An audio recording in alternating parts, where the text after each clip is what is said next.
नमस्कार साथियों, मैं हूं सोनसे भारद्वाज। बायोट्यूब चैनल में आप सभी का स्वागत है। आज हम लोग एग्रीकल्चर का दूसरा क्लास लेंगे। पिछले क्लास में थोड़ा सा जल्दीबाजी था, थोड़ा बाहर भी जाना था और आप लोगों के एग्रीकल्चर क्लास में बहुत ही अच्छा रिस्पांस मिला है। आप लोगों ने बहुत प्यार दिए हैं, इसके लिए आप सभी को धन्यवाद। दोस्तों, एक बात मैं कहना चाहूँगा कि आप अपने जीवन के हीरो स्वयं हैं, है ना। जैसे मैं अपने लिए दो लाइन में अपने आत्मसात करता हूँ, है ना, जिससे मैं कहता हूँ कि सोन सा रद्दा चुने ऐसन, जैसन हवा में रेख, कर्म करे ऐसन, मिटना पड़ी विधि का लेख। ठीक है, तो अगर आप अपनी मेहनत करते हैं, है ना, अपना जो रास्ता चुनते हैं उसके हिसाब से आप मेहनत करते हैं, तो आपके लाइफ में, आपके बीच में कोई नहीं आने वाले हैं, और जो आएगा वो खुद ब खुद साफ हो जाएगा। आपको कुछ करने की जरूरत नहीं है। आप अपना सही रास्ता को चुनाव करें और उस रास्ता में निरंतर मेहनत करें।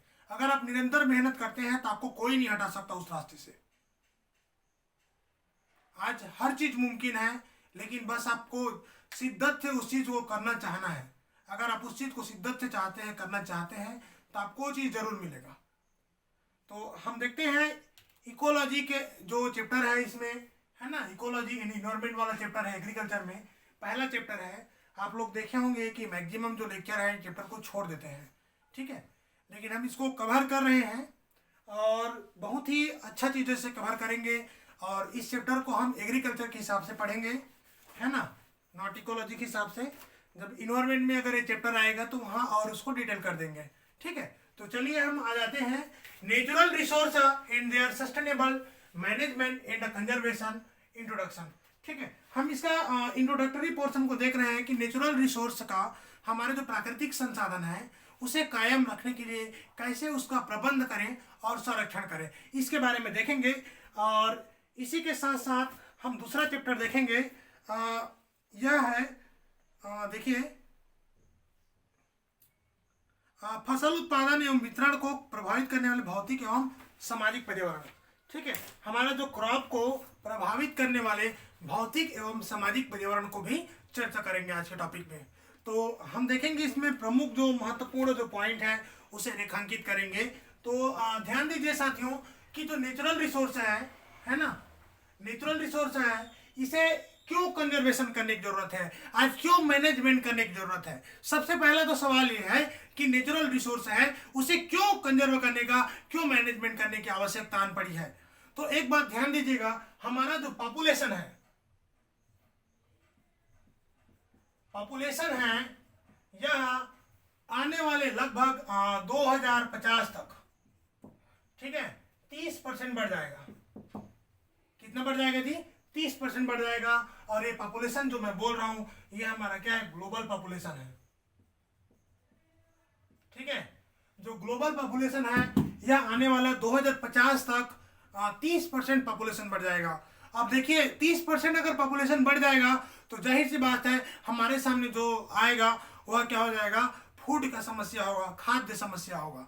तो खाद्य समस्या जब जन्म लेगा तो हमारे जो एग्रीकल्चर सेक्टर में भारी दबाव पड़ेगा, अलग अलग अभूतपूर्व दबाव हमें झेलना पड़ेगा। ठीक है, क्योंकि इतने बड़े आबादी को हमें मेंटेन करने के लिए, इतने बड़े आबादी की भोजन के लिए हमें एग्रीकल्चर उत्पाद को इंक्रीज करना पड़ेगा। क्या करना पड़ेगा जी? इंक्रीज करना पड़ेगा।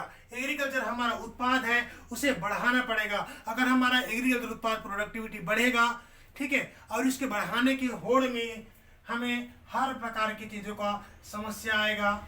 ठीक है, हमें लैंड की समस्या होगा, इसके अलावा एनर्जी की समस्या होगा, वाटर की समस्या होगा।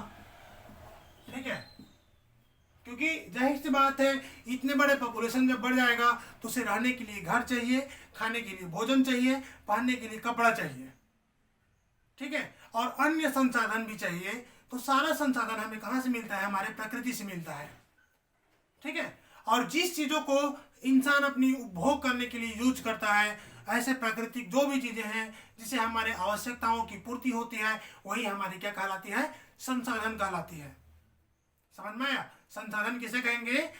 ऐसे जो जरूरत की चीजें है ना, जिससे हमारी आवश्यकताओं की पूर्ति होती है, जिसे हम प्रकृति से प्राप्त करते हैं वह हमारा प्राकृतिक संसाधन है। मैं इस संसाधन में बहुत डिटेल नहीं जाऊंगा क्योंकि हम संसाधन को डिटेल में नहीं पढ़ेंगे, ठीक है। तो इसमें बस इतना याद रखिएगा कि प्राकृतिक संसाधन हम किसे कहेंगे। तो प्राकृतिक संसाधन वह संसाधन जिससे हमारी आवश्यकताओं की पूर्ति होती है, वह हमारे लिए नेचर में उपलब्ध है, हमें नेचर से प्राप्त होती है, तो वह हमारे प्राकृतिक संसाधन है। जैसे पानी, मिट्टी, ये सब क्या है, प्राकृतिक संसाधन के हिस्सा है। इसके अलावा कोयला, पेट्रोलियम, ये सब भी क्या है, हमारा प्राकृतिक संसाधन है। तो चलिए हम आते हैं हमारे जो प्राकृतिक जो संसाधन की अगर हम बात करें तो इतनी चीजें आएगा, और इसमें हमें भारी क्या है, दबाव को झेलना पड़ेगा। अब देखिए इसी में हम देखें यहाँ पर जब भारी दबाव को हमें झेलना पड़ेगा, और इसी दबाव में जो मेन बढ़ेगा वह क्या हो जाएगा, कंपटीशन हो जाएगा, ठीक है। लोगों के बीच में क्या बढ़ जाएगा, कंपटीशन बढ़ जाएगा। और यहाँ पर कंपटीशन क्या क्या चीज के लिए होगा जी, कंपटीशन के लिए मैं बताया ये सब चीज की आवश्यकता होगी, और इन्हीं के लिए यहाँ पर क्या होगा, कंपटीशन होगा, ठीक है। हमें अलग अलग संसाधन के लिए कंपटीशन होगा। हमें लैंड चाहिए, एनर्जी चाहिए, है ना, वाटर चाहिए, और इसके अलावा हमें जो संसाधन की जो आवश्यकता होगा, ठीक है। और इन्हीं के होड़ में हमारा जो क्रॉप करने का जो पैटर्न है, ठीक है, ये क्या हो जाएगा, चेंज हो जाएगा, ठीक है। हमारा जो ऊर्जा उत्पादन करने का जो तरीका है वो क्या हो जाएगा, चेंज हो जाएगा। अलग अलग हम जो फूड के लिए संसाधन की तलाश करने के लिए बढ़ेंगे, ठीक है। अब बात आता है कि इतने जो संसाधन है, तो इस संसाधन को हम इकोलॉजी से एग्रीकल्चर में क्यों पढ़ रहे हैं। तो एग्रीकल्चर में पढ़ने का महत्व ये है कि हमें भोजन कहाँ से मिलता है, खेती करने से ही मिलता है, और वह खेती के सारा जो चीज़ें कहाँ पर बेस्ड है, हमारे इस नेचर में बेस्ड है, हमारी इस प्रकृति के गोद में ही तो हम खेती करते हैं, बाहर थोड़े ना करेंगे, ठीक है। तो इसीलिए हम इसे यहाँ पर पढ़ने की जरूरत है। हम देखेंगे एग्रीकल्चर, देखिए क्या क्या में डिपेंड है। अगर हम देखें agriculture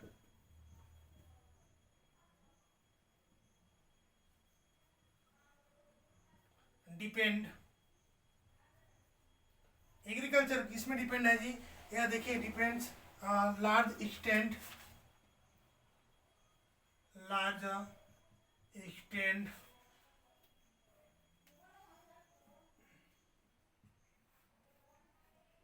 on the service provided by ecosystem, on the service provided by ecosystem, ठीक है। हमारा जो बहुत बड़े जो हिस्सा है, बहुत बड़े जो भाग है, वह क्या है, हमारे इस इकोसिस्टम से ही प्रोवाइड होता है। हम इसी जो प्रकृति की गोद में, यहीं पर हमारा विभिन्न जो इकोसिस्टम है, वहीं पर हमारे जो एग्रीकल्चर क्या है, डिपेंड है, इसी पे डिपेंड है। अगर हम देखें यहाँ पर तो एग्रीकल्चर का अब देखें कि जो एग्रीकल्चर में हम इतना सारा जो चीज़ें हैं, अगर हम इसको जो ध्यान दीजिएगा, अगर इसी को अगर हम सस्टेनेबल तरीके से हम इसे कायम रखने के लिए अगर इसका प्रबंध नहीं करेंगे, तो ये हमारे लिए कल के डेट में बहुत ही बड़ा विकराल समस्या के रूप में सामने आ सकता है, ठीक है। इसे प्रबंध नहीं करें तो क्या हो सकता है, हमारे बीच में विकराल समस्या के रूप में ये जन्म ले सकता है।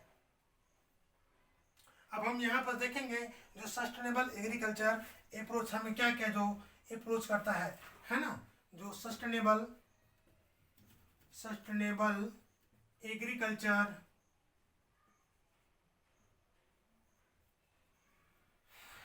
अप्रोच,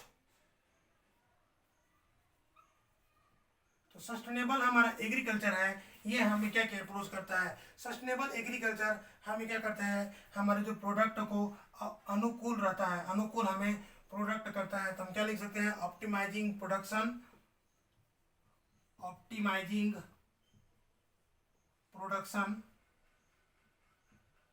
ठीक है। हमारा जो उत्पादकता है, उत्पादन की जो तरीका है, इसे हमारे प्रकृति के अनुकूल बनाता है, हमारे जो सस्टेनेबल एग्रीकल्चर है, ठीक है। इसके अलावा हम यहाँ पर देखें तो ये क्या करता है, मिनिमाइज नेगेटिव इन्वायरमेंटल इम्पैक्ट,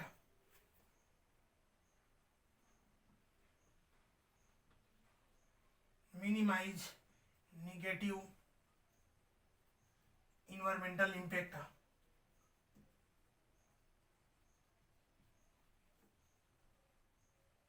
ठीक है, इन्वायरमेंटल इम्पैक्ट को भी ये क्या करता है, कम करता है। इसीलिए हमें जो एग्रीकल्चर को सस्टेनेबल तरीके से अपनाने की जरूरत है आज।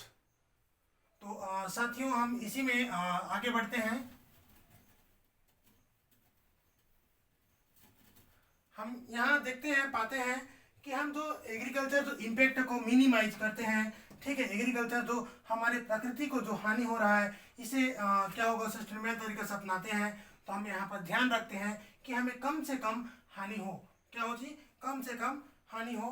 तो हम यहाँ पर देखेंगे तो सबसे क्या क्या चीज़ को जो मिनिमाइज इम्पैक्ट जो करता है, ये क्या क्या चीज़ को प्रमोट करेगा, है ना, ये क्या क्या चीज़ को प्रमोट करेगा। तो ये में देखिए, इसे जो प्रमोट करेगा इसका क्या होता है, प्रोटेक्शन। हमारे जो पर्यावरण है इसे क्या करेगा, प्रोटेक्शन। ठीक है, इसे क्या बोलते हैं, सुरक्षा। नेक्स्ट आता है कंजर्वेशन। कंजर्वेशन ये संरक्षण है। ठीक है, इसी में आता है इनहेंसमेंट।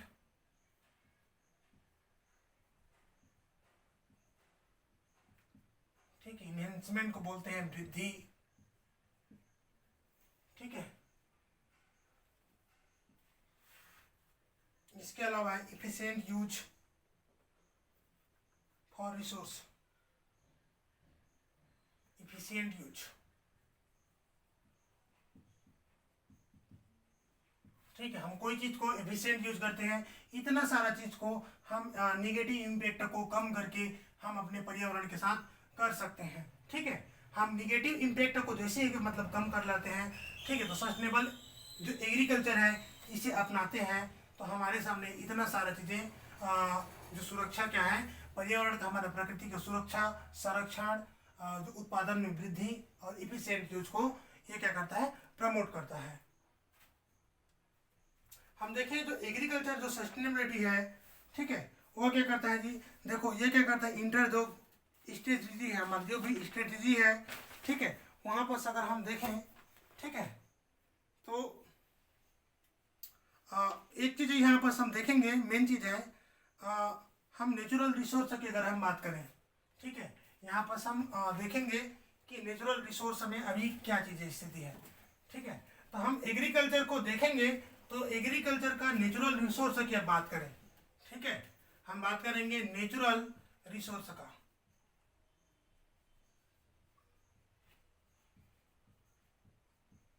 तो नेचुरल रिसोर्स की अगर हम बात करें तो ध्यान दीजिएगा, हमारे जो एग्रीकल्चर में दो जो प्रमुख नेचुरल रिसोर्स है, वाटर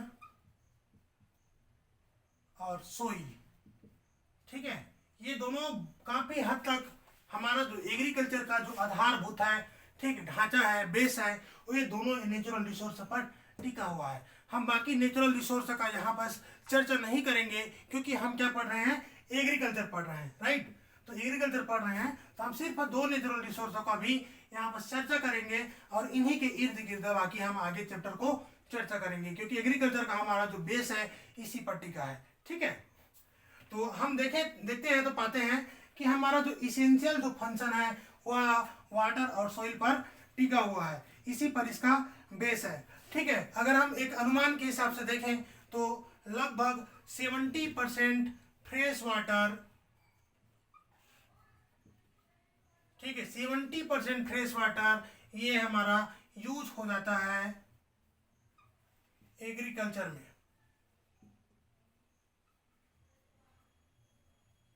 ठीक है, 70% फ्रेश वाटर हमारे एग्रीकल्चर में यूज हो जाता है हर साल। अपने हमारा जो फ्रेश वाटर का 70% जो हिस्सा है, 70% हिस्सा है, इसे हम क्या करते हैं जी, एग्रीकल्चर के लिए यूज करते हैं।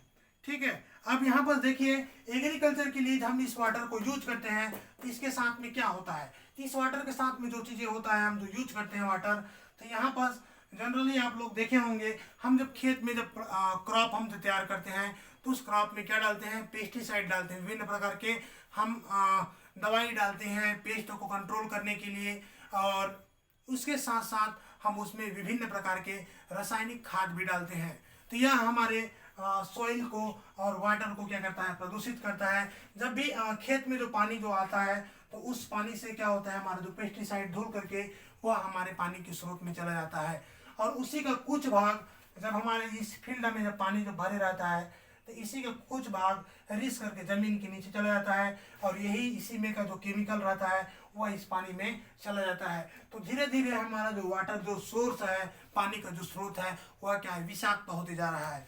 ठीक है, क्या होते जा रहा है, विषाक्त होते जा रहा है। अब देखिए हम इसी में एक और अनुमान देखेंगे। आने वाला 2050 तक, है ना, आने वाला 2050 तक हमें क्या देखने को मिलेगा जी, लगभग जो एग्रीकल्चर में 20% और वाटर डिमांड बढ़ जाएगा। 20% वाटर डिमांड और बढ़ जाएगा। अभी 70% है, क्योंकि मैं शुरू से बता दिया हूँ कि जो पॉपुलेशन है वह आने वाले 2050 तक, ठीक है, आने वाले 30 सालों में 30% वाटर डिमांड पॉपुलेशन है वह बढ़ जाएगा संसार का, चाहे हम कितना भी कंट्रोल करें। अब यहाँ पर देखें तो मेन चीज़ है कि 20% लगभग वाटर डिमांड और बढ़ जाएगा। अब यहाँ पर हम देखेंगे ये सब एक्सपेक्टेड जो डाटा है ना, इतना एक्सपेक्ट कर रहे हैं, ठीक है, आने वाले 2050 तक। तो आपको इस चीज़ को एक्सपेक्टेड जो डाटा है, इस डाटा को आपको याद भी रखना है। साथ साथ अगर हम इसी में देखेंगे तो हमारा जो एग्रीकल्चर जो लाइन है, ठीक है, तो मेन जो एक चीज़ और है, ये तो हमारा जो बेसिक सिंपल नॉर्मल जो डाटा है, इसी के साथ में अगर हम देखें तो हमारा जो क्लाइमेट है, क्लाइमेट क्या रोल करता है हमारा। अब हम क्लाइमेट की बात करें तो क्लाइमेट देखें तो क्लाइमेट भी महत्वपूर्ण रोल निभाता है हमारा एग्रीकल्चर सेक्टर में, क्योंकि हमारा जो जितनी भी जो खेती है वह क्या है, इस क्लाइमेट पर निर्भर है। ठीक है, ऊपर वाला वर्षा किए ऊपर से तो आपका क्या है, फसल होगा, नहीं तो फिर मुश्किल है। जैसे अभी के समय में देखें, मानसून आया तो बारिश इतना हो रहा है कि पूरा खेत भरा हो रहा है। ठीक है, तो अभी ये क्या है, बहुत ही क्रॉप को मैनेज करना बहुत चैलेंज का काम होता है। लेकिन आज की स्थिति देखो कि जो किसान सबका पेट भरता है उसी को क्या है, भूखा रहना पड़ रहा है या उसी को आत्महत्या करना पड़ रहा है। तो ये हमारे सिस्टम की दुर्भाग्य है कि क्या बोलते हैं, एक सामान्य कहावत है, भरे ल भरे और दूध छले ढरकाए। ठीक है, तो ऐसी अभी कंडीशन है। तो ये जो क्लाइमेट है, ये क्लाइमेट क्या कर रहा है, ये क्लाइमेट का अगर हम स्थिति देखें तो ये क्या करता है, तो बारिश होता है और बारिश होता है तो इसी से क्या है, हमारा फसल इफेक्टेड होता है। अगर क्लाइमेट हमारा सही है तो सही वर्षा हुआ तो हमारा फसल क्या होता है, अच्छा होता है। अगर ये क्लाइमेट गड़बड़ हो जाता है तो हमारा फसल को क्या है, काफ़ी हद तक नुकसान पहुंचाता है। ठीक है, यही क्लाइमेट क्या करता है, जब हवा तूफान आता है, तूफान हमारा फसल खराब करता है, कभी ओले बन के गिरते हैं तो कभी बाढ़ आके नुकसान करता है। ठीक है, तो इसका भी, क्योंकि हर चीज का दो पहलू होता है, इस चीज को आपको पता होगा। हम देखें तो लगभग 1/3 जो हिस्सा है हमारा जो प्लानिट का, ठीक है, हमारे जो पृथ्वी का जो 1/3 जो हिस्सा है, आने वाले जो हम देखेंगे तो इसमें क्या हो जाएगा, जो हैवी ड्रिलिंग, वाटर सप्लाई, ये सब की वजह से, ठीक है, हमारा जो सॉइल क्या हो जाएगा, जो लास्ट हो जाएगा। तो यहाँ पर हम देखेंगे जो फर्टाइल सॉइल का लगभग 24 बिलियन टन, 24 बिलियन टन्स ये पर ईयर है। ठीक है, इतना जो सॉइल का क्या है, जो लॉस हो रहा है, क्योंकि अभी के जो टाइम में जो चीज़ें चल रहा है इसका जो वजह है हैवी टिलिंग, यहाँ पर हम लिख देते हैं, देखिए हैवी टिलिंग, ठीक है, गहरी जुताई। इसके अलावा यहाँ पर आता है जो मल्टीपल सीक्वेंसिंग हार्वेस्टर, मल्टीपल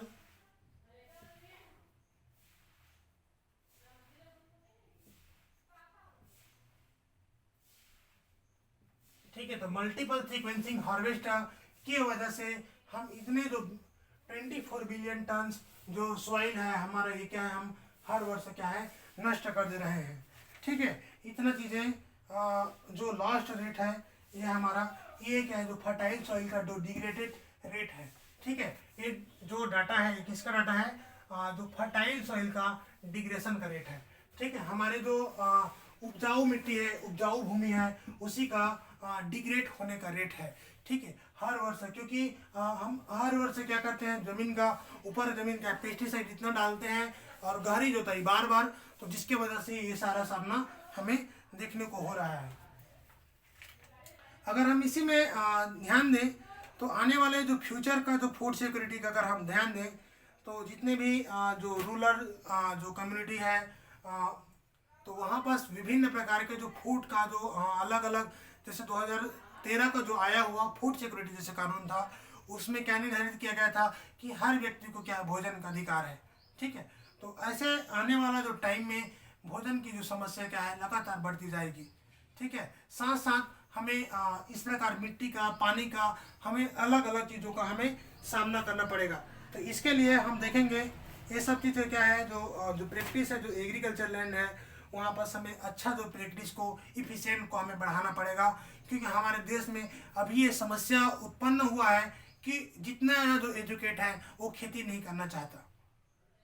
ठीक है, और खेती क्यों नहीं करना चाहता उसे आप लोग भली भांति जानते हैं, क्योंकि आज के समय में एग्रीकल्चर में, है ना, आप कितना भी इन्वेस्ट करो, है ना, लेकिन उसे या तो किसान को सही मूल्य नहीं मिल पाता है या सही नॉलेज नहीं होता है।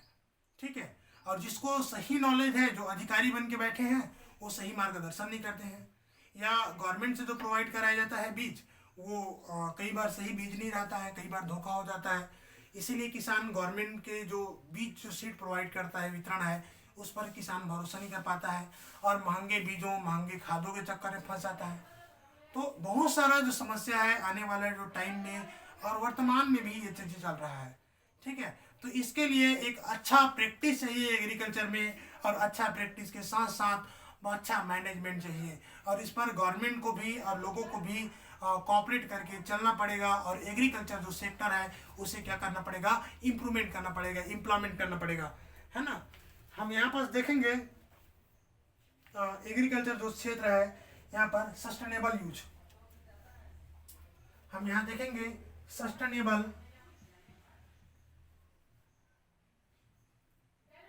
यूज ऑफ नेचुरल रिसोर्स,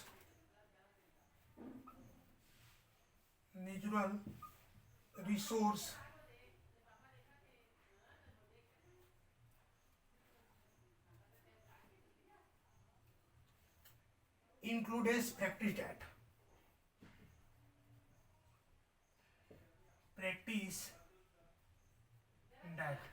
ठीक है, तो सस्टेनेबल यूज में क्या क्या जो प्रैक्टिस है ना, तो हमें क्या करना पड़ेगा, एक सब इसको सबसे पहले तो हमें प्रोत्साहित करना पड़ेगा, जो वाटर रिजर्वेशन को, वाटर को रिस्टोरेशन के लिए प्रोत्साहित करना पड़ेगा। ठीक है, तो हमें क्या करना पड़ेगा, encourage the protection of water restoration.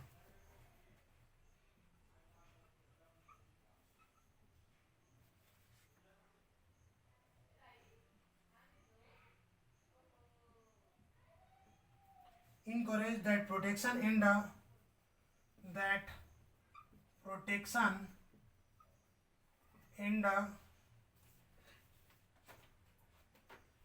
restoration of water source।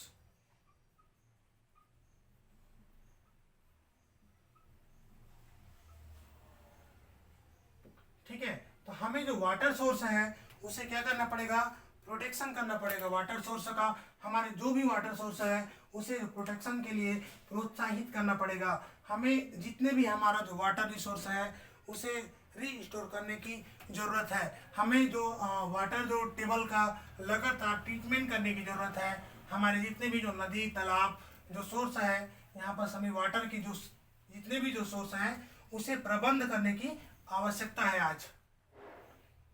ठीक है, इसी में हम दूसरा पॉइंट देखेंगे, देखिए इम्प्लीमेंटेशन ऑफ सिस्टम ठीक है, हमें और क्या इम्प्लीमेंटेशन करना पड़ेगा, इम्प्लीमेंटेशन करना पड़ेगा वाटर ट्रीटमेंट को, वाटर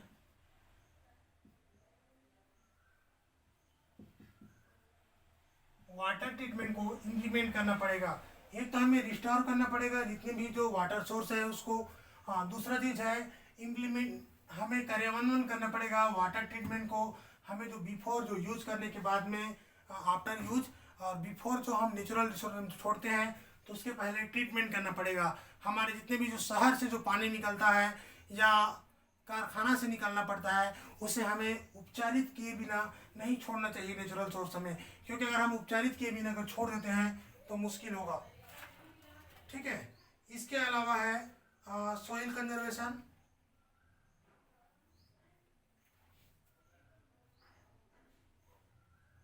है ना, सोइल कंजर्वेशन।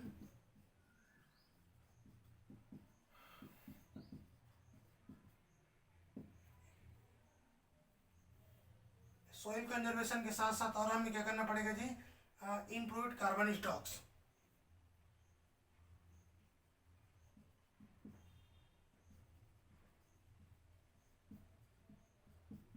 ठीक है, हमारी जो मिट्टी है उसकी संरक्षण करना पड़ेगा, जो भी जो कार्बन स्टॉक है उसे इम्प्रूव करना पड़ेगा। ठीक है, तो ये सारा चीज़ों को हम कर सकते हैं। इसके अलावा promote waste reduction, promote waste reduction. ठीक है, जो वेस्ट के जो रिडक्शन है इसे प्रमोट करना पड़ेगा। जितने भी हमारा जो वेस्ट प्रोडक्ट है इसे हम कम करने के लिए और इसी के लिए कम करेंगे तो हमें इसके लिए क्या करना पड़ेगा, इसी के लिए रिसाइकिल। ठीक है, सबका जो क्या करना पड़ेगा, रिसाइकलिंग करना पड़ेगा। ठीक है, रिसाइकलिंग करना बहुत ही जरूरी है। जो भी वेस्ट है, ठीक है, वेस्ट को रिड्यूस करने के लिए उस वेस्ट का रिसाइकलिंग करना बहुत ही आवश्यक है। और आज के समय में हमारा जो वेस्ट है देखा जाए तो प्रमुख जो पॉलीथीन वगैरह का जो वेस्ट है या अन्य इलेक्ट्रॉनिक सामान है तो इस सब चीज़ का रिसाइकलिंग करना बहुत ही जरूरी हो गया है। ठीक है, तो वेस्ट जो प्रोडक्ट है इनका हमें रिसाइकलिंग करना पड़ेगा। बाकी चीज़ें तो हमारा क्या है, रिसाइकलिंग हो जाता है। ठीक है, अभी हमारा जो सरकार का जो योजना है खास करके नरवा गरवा घुरवा बारी, ठीक है, जिसमें हम अपने जो वेस्ट जो प्रोडक्ट है, घरेलू जो वेस्ट निकलता है, सब्जी भाजी का जो भी कचरा है हमारा, ठीक है, या पशुओं का जो अवशेष है वो सब क्या है, गड्ढा में जाकर के घुरवा में जाकर के खाद बन जाता है और वह खाद क्या है हमारा पौधों तक पहुंच जाता है। ठीक है, तो ये ऐसे स्कीम भी काम करता है। तो हम यहाँ पर देखेंगे इसका सॉल्यूशन क्या है। ठीक है, हम थोड़ा सा सॉल्यूशन देखेंगे एग्रीकल्चर जो सेक्टर में। तो सॉल्यूशन अगर हम देखेंगे क्या क्या जो सॉल्यूशन है तो हम यहाँ पर देखेंगे social, functional social in environmental management, implementation of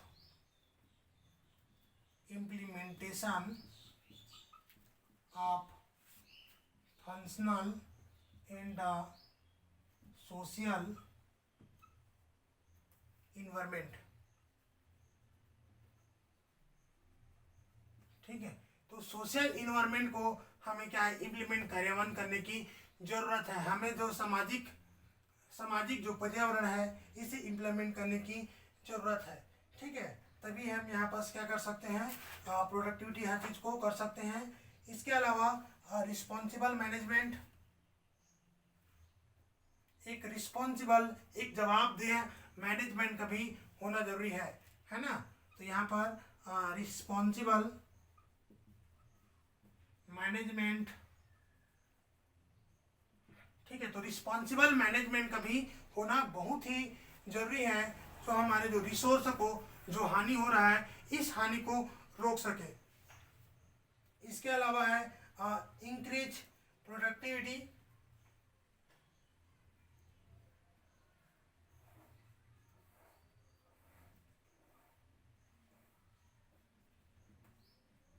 ठीक है, हमारे क्योंकि इन द फ्यूचर पॉपुलेशन जो बढ़ ही रहा है है ना। तो ये किस में करना है, तो इंक्रीज जो प्रोडक्टिविटी है ये है through optimisation resource use, optimisation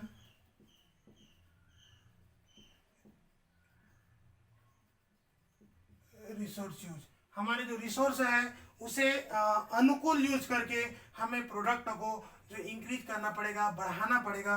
ये हमारे लिए क्या है, भविष्य का ये हमारा सॉल्यूशन है। ठीक है, इसके अलावा हमें यहाँ पर देखना पड़ेगा कि हमारा जो ट्रेसेबिलिटी है, जो अनुकूल है, ठीक है, हमारा जो पशु है, ठीक है, ये सब चीज़ को हमारे अच्छे से मैनेज करने की आवश्यकता है। ठीक है, अब हम नेक्स्ट देखेंगे इसी में क्या चीज़ को देखेंगे जी, physical and social environment of factor and distribution को।